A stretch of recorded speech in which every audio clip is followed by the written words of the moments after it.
RTD Live Talk. We're officially live. Thursday night, the second day of the month of August 2018. Just looking to find out what's going on. And of course, I'm 30 minutes later than my normal start time. But no matter what, I'm here. You're here. What's going on? What's going on out here? A couple things I want to talk about. Looking forward to getting your thoughts on my interview on reluctant preppers in regards to retirement and the whole pension idea. And so definitely want to find out your thoughts on our interview there. And then more importantly, wanted to find out, based upon those that are tuning in and those that watch and are subscribed to this channel here, in regards to expecting some form of a payout when you are eligible to receive it come retirement time or whatever it is. Do you still believe that you will get everything that you have worked hard for and have been told you will receive when it's time to withdraw?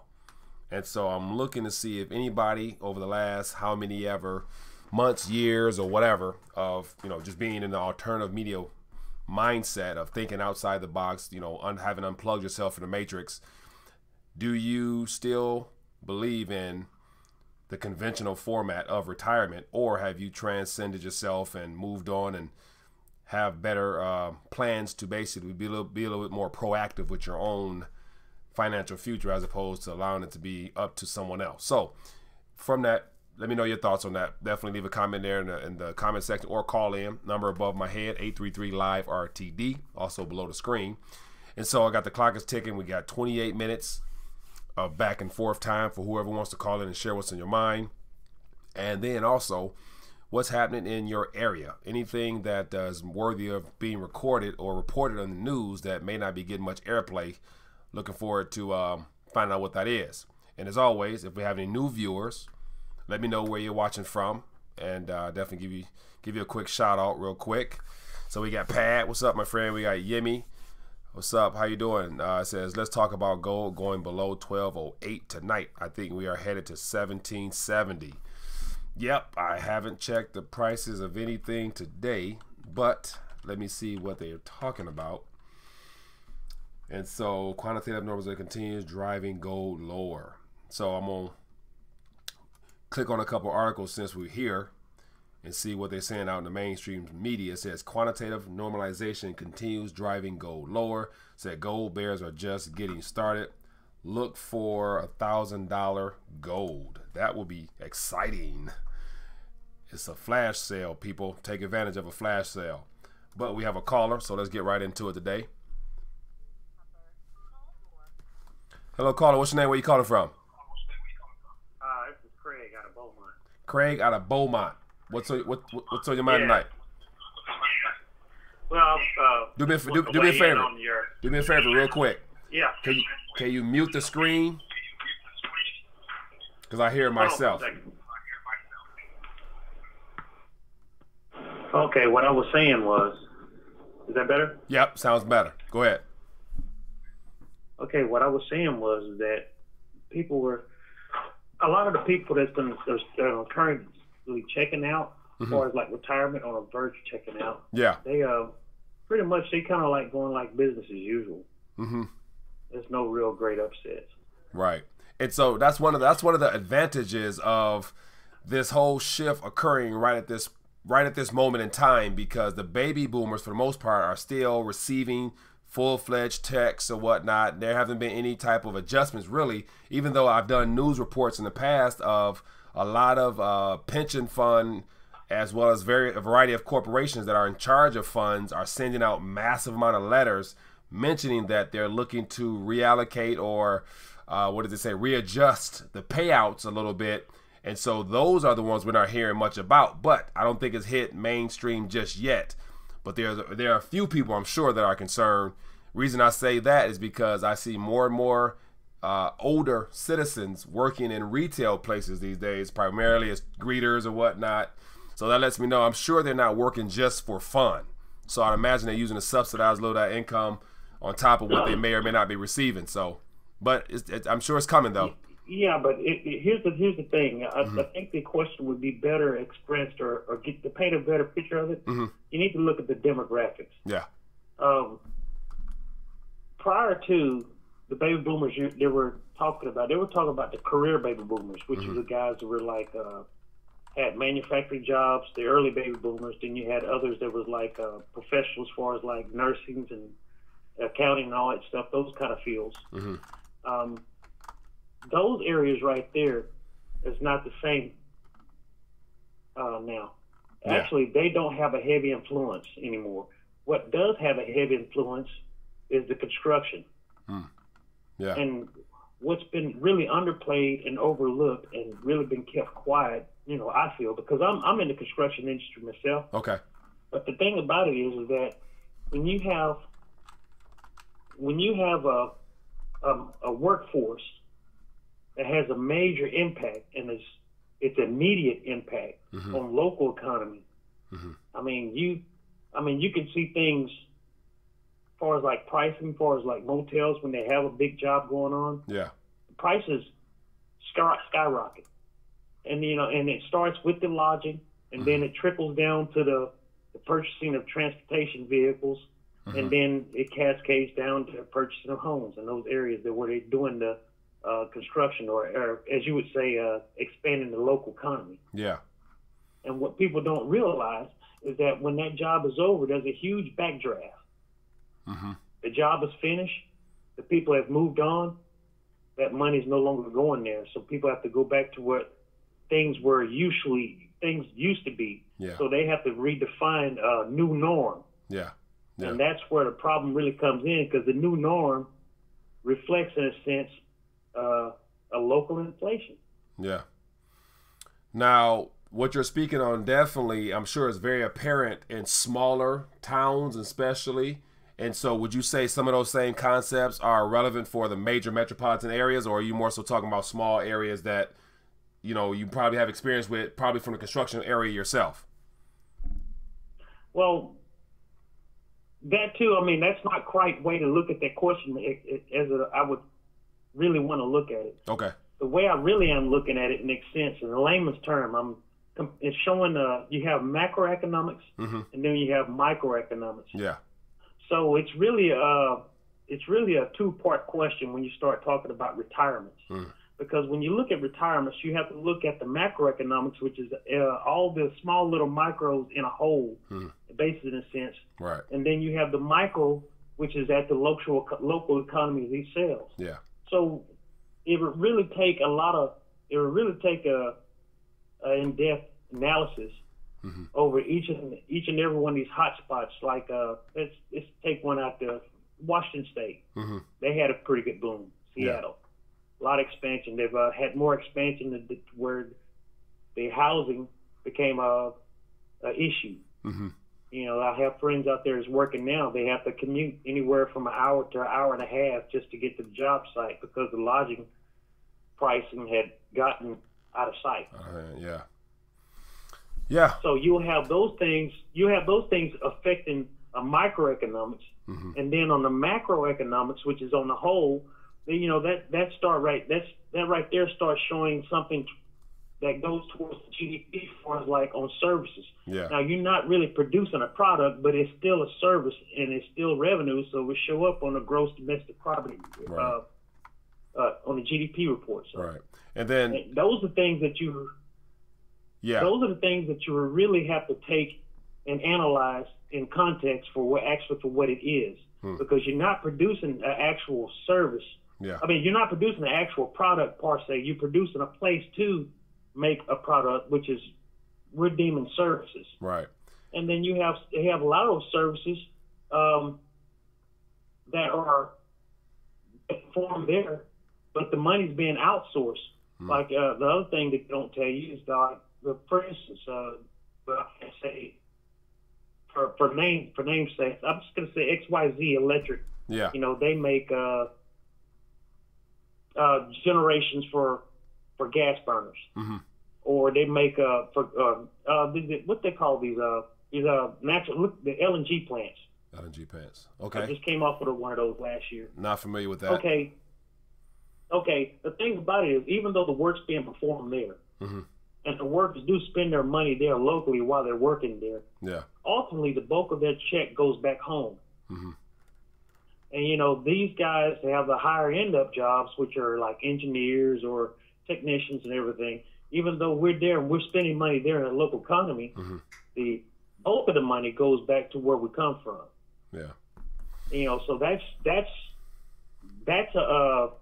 another perspective that you look at it. That so when, and all in all, when you look at as far as like the retirements and everything that goes, because some of the work has been outsourced and everything's broken down, and then you have the simple fact that even though the work's being performed right there in that local area, it doesn't necessarily give you a definite, you know, boundary on how to scope on retirement. Right. Because the money's really pretty much been spread out and somewhat watered down because of capitalism. They say because it's competitive. And what people don't realize also is that. Okay, well, I don't want to cut you off, but definitely want to keep things going a little bit. But so what I got from that is ideally that when it comes to the fine print and fine tunes of retirement and things of that nature, it's always good to look at those smaller cases, which equals a bigger picture at the very end. So all those smaller economies you're referring to adds up to it from a micro to a macro standpoint. Would you agree with that? To give you a better viewpoint of what the whole subject matter is about. Yeah, because pretty much. I guess I could. I was getting off into another topic, is what it was. I mean, that'd be for another show. Okay, but thanks for calling in, my friend. Appreciate you for sharing that with me, though. For definitely, I thank you for your insight. All right. Thanks. All right. Thanks. Yeah, man. It's interesting to hear a variety of perspectives. A guy from the construction area that's sharing his thoughts, and definitely, I understand that every small situation and all these variety of small cities or whatnot all equal a bigger picture. So that's definitely things that are worthy of considering. So yeah, man, thanks for calling in. Anybody else? What's going on out here? I'm missing some things in the chat. So we were going to start talking about, because I had pulled up here an article from Kitco, and it was in reference to gold bears are just getting started. Look for $1,000 gold. So this is just an article out of Kitco. So, you know, it's no doubt. Let me see, what's the price right now? It says gold is $12.06, silver is $15.25, platinum is $8.21, and palladium is $9.06. Man, these are, that's one of the things where, depending on your long-term viewpoint, you can look at it as like, man, the price is going down and feel like a panicky type of situation. Or if you have a different perspective, basically preparing yourself for that next system that is going to be heavily valued in reference to metals as opposed to digits and debt and paper, then you can be like, man, I hope it goes down to 11. I hope it goes down to 1,000, because at that point you can get more bang for your paper. And that's the thing, like, that's one thing worthy of considering. It's right now, especially, is the most affordable time in comparison to what's coming in the future. So right now, everything is basically on sale in comparison to what the prices could be once the monetary policy gets out of hand and we really start to really feel inflation in our consumer goods and everyday lives. So take advantage of every opportunity you have to utilize your disposable income wisely. But ideally, being able to acquire assets that appreciate in paper terms in the long run, because of course your paper doesn't retain its value and it wasn't designed to do so. Yeah. But anybody else have any thoughts or comments, feel free to call in. Let me get over here into the comment section. It says, I do believe we receive our retirement in the next year and a half, but the value of that money may be very different. Yeah, Pat. So I definitely believe that as far as what you're going to receive something. People will receive something, but it's going to be a matter of what type of monetary or economic environment are they receiving it in. Because if it's high inflation, like I and a lot of others believe is on the way, then if you were to get a $1,500 check or $1,800 check or whatever it is per month, basically you're not going to be able to purchase as much. So you're going to get your nominal payout, but the question will be is purchasing power, and that's in a very short term. I believe for the next 5, 10 years, give or take, people are still going to receive some type of payout. They're going to be receiving something, either automatically depositing their check or something in the mail, or however, you know, that stuff comes. But it's going to be a matter of what can you purchase. Now, looking ahead 15, 20, 30 years for those that are in their 40s or 30s, you know, I don't really foresee a time where you'll be receiving the same, more like you probably won't be even being, we probably won't even be utilizing the same currency. I would be willing to say that, because I don't think the Federal Reserve note has 20 to 30 years left in it of being a worldwide recognized reserve currency. So here's the thing: if you are expecting a payout, it's good to say, and based upon what's happening in other countries, when a new currency is issued, it's usually as a default of the government or a hyperinflationary environment in that old economy. And so the reevaluation into the new currency is never favorable for those that are holders of the old currency. So even if we were issued a new currency, say 20 years, 30 years from now, when it's my time to so-called retire, I don't believe that, you know, that same nominal value would transfer over evenly into that new currency or a new medium of exchange to where it'd be worthy of retiring on at that point. So I have no expectations whatsoever in receiving anything denominated in Federal Reserve notes in the next 20 years. So that's just my opinion. And so if there are people out there who think the same way or may not, or may disagree, feel free to let me know or chime in, because I know there's people out there that probably are the mindset that the dollar is never going anywhere. And so if you can tell, based upon what's happening now, the dollar has already been given a very bad reputation because it doesn't hold its value. Other governments are tired of our central bank and government abusing the privilege of holding reserve currency status. So they are moving away from the dollar, aka de-dollarizing. So what would lead you to believe that that Federal Reserve note was going to be something that, you know, people want to receive 10, 20 years from now? So just a little something I like to mention. It says, let me see, it says, question, an article came out stating Apple was the first trillion-dollar valuation. What are your thoughts on the overvaluation? Very good point. I was definitely going to hint on Apple because, you know, when I first saw that, which was literally, you know, not long ago, my first thing came to mind was it's $1 trillion, and that is a lot of money, or that is a lot of currency nominally.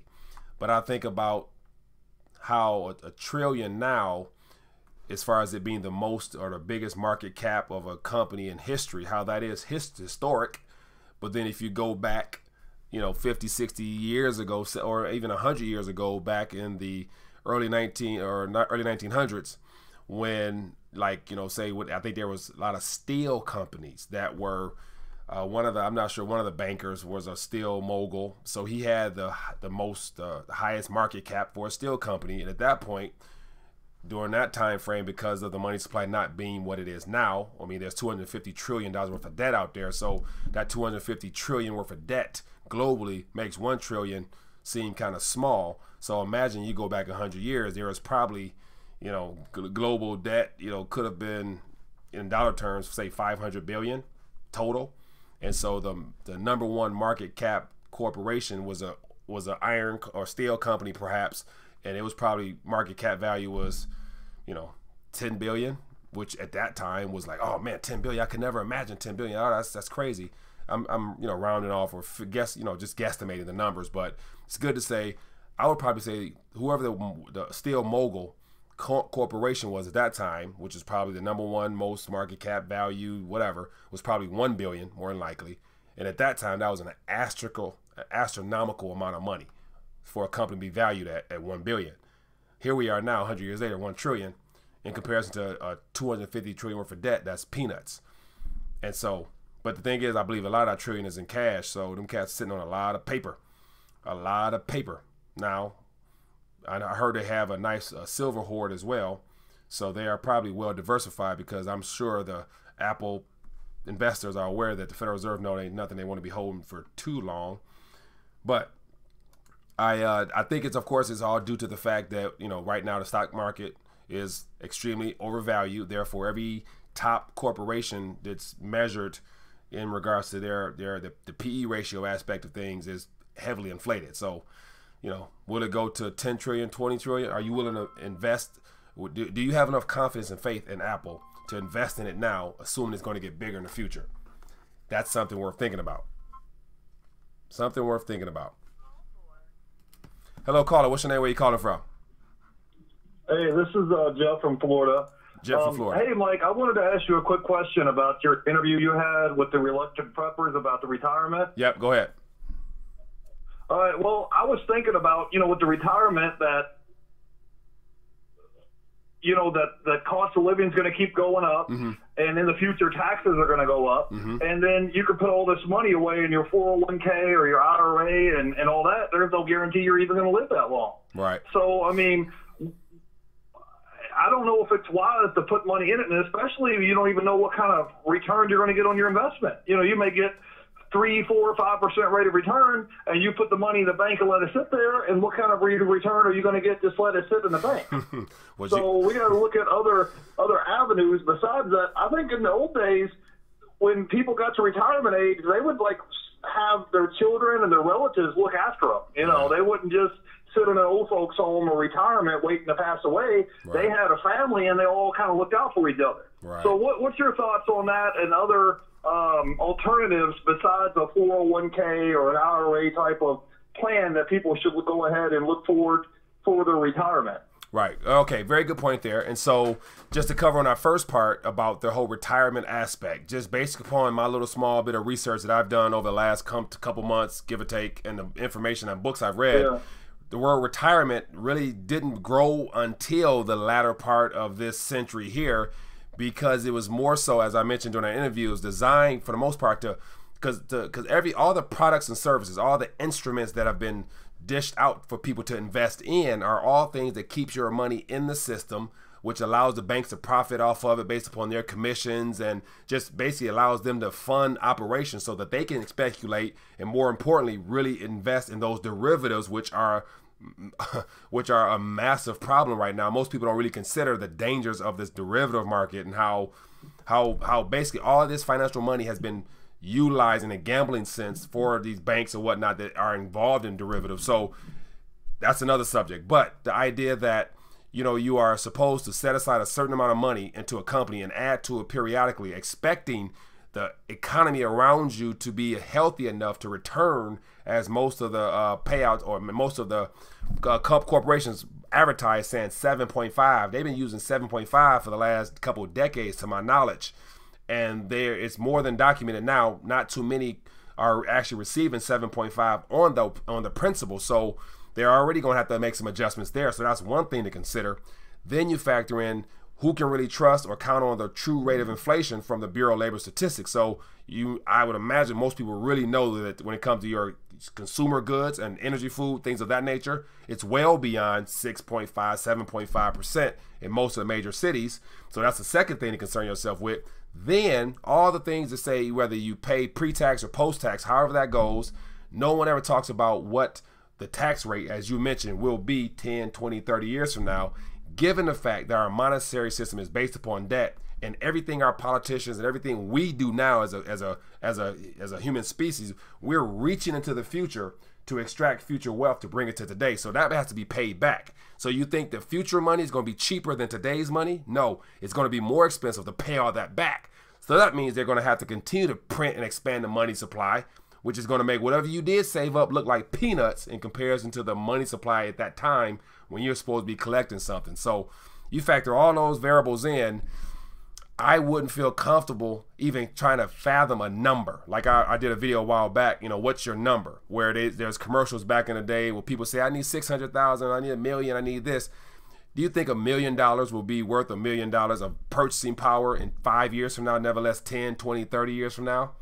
So those are things that most people don't really talk about. And they actually spin off some products now that are inflation adjusted. But those inflation measurements are never in your favor. It's always in the favor of the person or the entity offering that to you. So, yeah, man, that's, in a nutshell, that's a little bit of a rant. But those are all things to consider when you're talking about setting aside a chunk of change now and expecting it to grow, factoring in all the compounded inflation that's going to eat away at that power. Right. Well, what about the people that's dependent on Social Security to take care of them? And, and I've read an article on Zero Hedge, and they were talking about the next 25, 30 years, the fund's going to be completely bankrupt. Like, to me, I look at it as a Ponzi scheme that people are paying into it now, and in 30 years from now, when they get ready to retire, there's not going to be nothing left for them, because it's constantly having to depend on the people paying into the system versus the number of people that's drawing out of the ATM, out of the system. So what do you think about that? I believe to mention Alan Greenspan, how he mentioned, I think it was back in the early 80s when being interviewed in front of some type of committee or whatnot, he was saying that they asked him a question saying, do you think it's time to adjust or reform our entitlement spending and our social programs? And he said it is of the most important that we address these things, because as of now, there's going to be some issues in the future, which was at that time 15, 20 years, which is now. He was saying that, but no matter what, we can always pay you. You're going to always get your, whatever you were promised. You're going to get it, but I can't guarantee the purchasing power of it. So Social Security, like people have been saying it's going to be bankrupt for the last 20, 30 years, I heard. And we know, according to the books, they're in the negative. We know that. But like always, everybody gets a check in the mail. And as you can tell, they adjust it according to what they think is best, but it's not really it's not an adjustment according to the real inflation, but yet it purchases less and less over time. So if you were getting $700, $800 a day, say 10, 15 years ago, if you was getting $400 or $500, you're still purchasing just as little as you were then. So it's not going to do you any good, in my opinion. So yeah, I wouldn't solely bank on or count on anything that has been sold to you as a product, but that's just me. But as far as you said, the last part of that was, what would you suggest? What would you recommend? And so my opinion would basically be, look for things that retain value. So that means basically, it's like right now, as I was mentioning before, right now it's probably the cheapest it's going to be, looking ahead right now. So utilizing all types of disposable income you have to acquire things that will retain purchasing power. And of course, we know metals, of various forms. And so there's a variety of different companies or whatnot on that are agriculture / anything that's on the periodic table. Any minerals, any of those things there's corporation companies that you can invest in that I believe will be profitable down the line, because we're going to need things to come from the earth. We're going to need wood, and we're going to need houses and all that stuff. So things of that nature will be stuff to explore. Then, of course, you have this movement that we're in with this blockchain stuff, and there's different ways of utilizing that according to your knowledge base to take advantage of. So there's a variety of things you can do, but it all starts with what you're able to do with your disposable income today. That is your best friend. That is your lethal weapon. What you do with your disposable income today, in my opinion. If that's any good for you, yeah. Right. What if somebody doesn't have very much disposable income? Everybody has something, because you're in the land of the free. You're in the greatest country on the planet in regards to opportunity. So everybody has something. If you got a cell phone, if you got cable, if you got a car, if you can put gas in your car, you got $5, $10, $20, $30 to put towards something that will grow over time, in my opinion. Right. So yeah, we have no excuses in this country, man. When most of the world lives upon $5, $10 a month type of thing, any crumbs here is enough to get you started. And it's not about, trying to get ahead in the future. It's about basically retaining the little bit you do have. You don't want to lose that. And you stand to lose that. Right, so you're talking about retaining your purchasing power, right? That's what the game is about, in my opinion. Retaining purchasing power throughout the years, because we know that national currencies aren't good stores of value. So therefore, setting paper aside or setting digits aside, you know that everything around you is going to go up in price just because the money supply is going to increase, which therefore means all the goods are going to go up as well. So you're going to have an imbalance there. But there's things you can put your money in that goes either high or higher come the economic environment we're in. Just look at history, especially with Venezuela. Right now, a silver coin in Venezuela is, I think it's 30 billion or 30 million bolivars, which is well more than enough to do pretty damn good for a couple months in Venezuela, I'm sure. Give or take, you've been able to acquire everything you need in a safe manner, but stuff like that is worthy of considering. Right. I understand. I used to be one of them guys that had a maxed out 401k and IRA account through Fidelity, and I started looking at my statements, and I'm just like looking at the cost of inflation and the cost of living gradually increasing, and I felt like my little 5 or 6, 7, 8% rate of return wasn't outpacing the cost of inflation. Yeah. So I just felt like I was losing money on that deal. I didn't feel like I was gaining anything. Yeah. And then as the stock market goes down, you have no control over if it's a recession or it goes up or down, and your money's still locked into that account till you retire, you know. You know what? Watch this. But anyways, I appreciate. Okay, go ahead. No, go. Thanks for calling in. I'm gonna add to that thought in a second. So thanks for calling in, my friend. Appreciate you. All right. Yeah, all right. I'm gonna let you go. Thank you. Thanks. So to piggyback on that statement there about how he realized that it was time to make some moves or whatnot. Of course, you know, everyone handle your own affairs accordingly, so everybody's situation is different, but this is all opinion-based information here. None of this is, you know, factual. Look at it as I'm lying straight to your face, apart from you doing your own research, and you'll see if I'm lying or not. But I was going to follow up with that statement in reference to if you look at, and this is what I was figuring out a way to how to angle this to position to you guys to get your thoughts on it, but think about the fact that you can insure, think about all the things that you can insure as far as taking out a policy on pretty much, you could take out a policy on everything except, and I could be wrong, but just first thing come to mind, you can take out an insurance policy on everything except 2 things. And so, okay, so before we get any further, for those that are tuning in, anyone willing to, you know, guess what those 2 things are? So I'll give you a couple seconds to chime in the chat. What are those 2 things that you cannot insure? And let me know if I'm probably wrong, because I'm sure there's more, but there's 2 major ones that are relevant to this conversation that you can insure. So any guess, will feel free to chime in the chat, and then I'll give it to you about 5 seconds. So I'll give it a little countdown. 5. Anybody? 4, 3, 2. Okay, 1. Nobody's bothered to follow up. Wealth and taxes. Mike Ruiz, very good point. So it's an asset is physical and tangible. So watch this. So it has to do with wealth, but I was thinking about time. Okay, that's another one. You can't insure time. Very true. Man, yeah, that's true. But not in relation to this conversation here. Time, energy.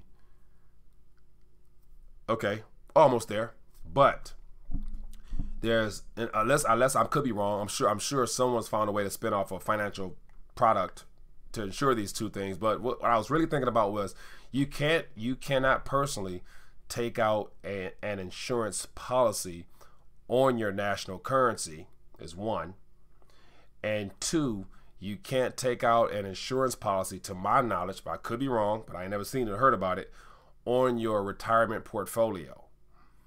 So if I'm wrong, please somebody check, let me know. But you can't go somewhere and say, hey, I want to take out an insurance policy against my government and our central bank just to make sure that my energy and my time and skills that I've saved in these units retain their purchasing power. I don't want to have any loss. And so I want to protect myself against loss of purchasing power. So I would like to take out a insurance policy on my bank account saying that whether there's a bank collapse, we got the FDIC for a bank, a bank run, we got an insurance there.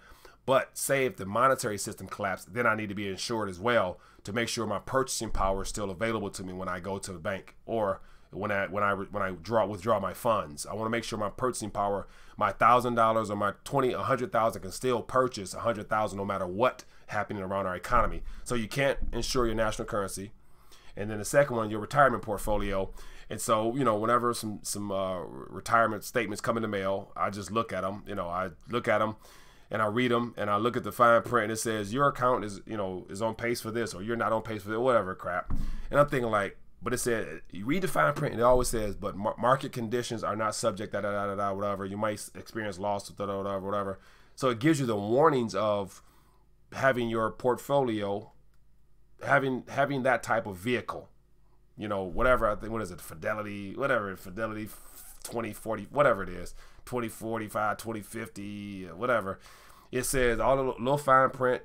you know, subject to market risk, market fluctuations or something like. So you're basically saying to me, you know, I'm reading a statement saying X amount of dollars here, but you're saying that this next recession, this next market correction, if it was to correct 90%, then I can lose 90% of my portfolio because I'm diversified in all these stocks that you recommend for me.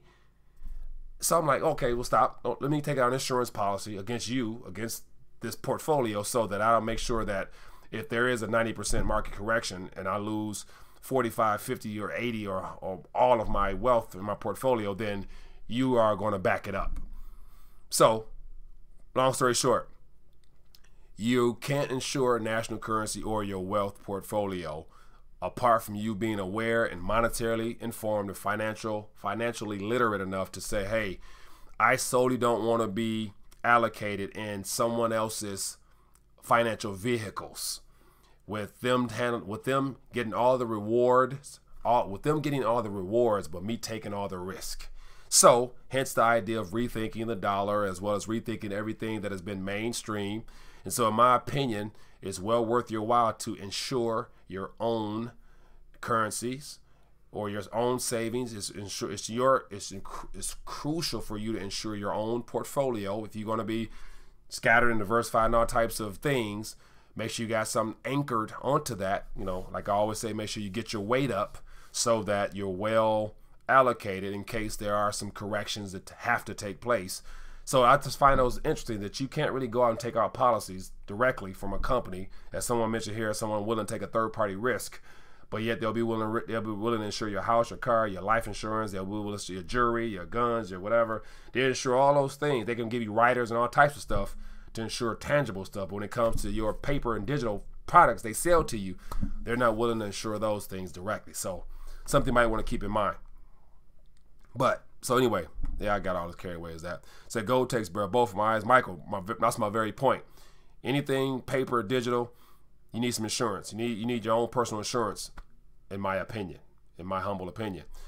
And so I heard a lot here about cryptos. Block says cryptos and digital assets that can be used as currency. And so it says crypto is currency, not money. And what else? It says digital assets will be more reliable in a few years. It's better to trust in codes that have possible future inflation factored into it. No extra pricing into fiat. Okay. Social Security should be turned into a 401k plan. Yeah. Yeah, man. So that's what's going on, man. I like the idea that people chimed in a little bit, mentioned time and energy. True. Those are things you definitely can't insure. And so as a couple of options, and so I'm always, looking to work with people, work with organizations to present things that I myself would, personally get involved with before I actually suggest it and recommend it. So there's two opportunities that I'm in the process of, working on, and probably going to have their CEOs join me for some live chat type of things to give us a better understanding. So it's a matter of whether I do a live stream so people can, call in and ask questions directly, or if I do just some pre-recorded videos. But there's two products that I myself am definitely going to use. I'm going to use them, no question.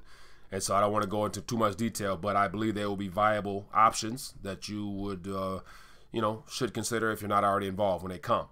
So other than that, that's what it is, man. But I appreciate everybody calling in. As always, the clock went off a couple minutes ago.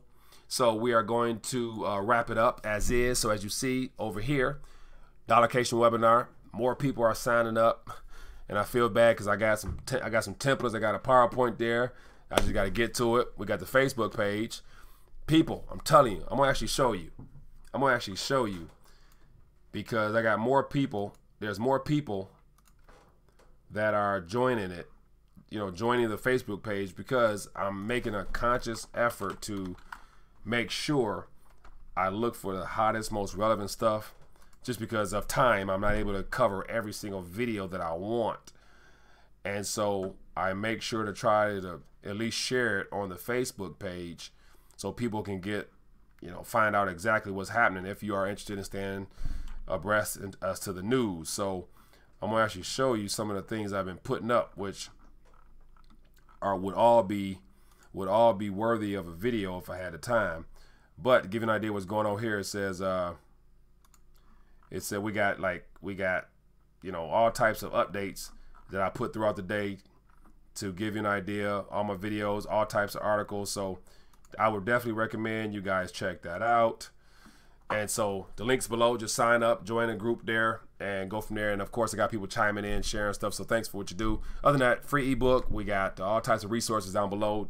Give us a thumbs up, share this video, get more people involved. I believe that definitely this is the #1 YouTube talk show in Detroit. So I'm trying to make this thing grow so we can reach more people, especially those that are uninformed and borderline deceived / living with their eyes closed. So other than that, enjoy your night. See you guys later. Enjoy your weekend. If I don't talk to you before then, definitely got a video probably coming tomorrow. Think you're going to like it. And I'll see you guys later. Peace.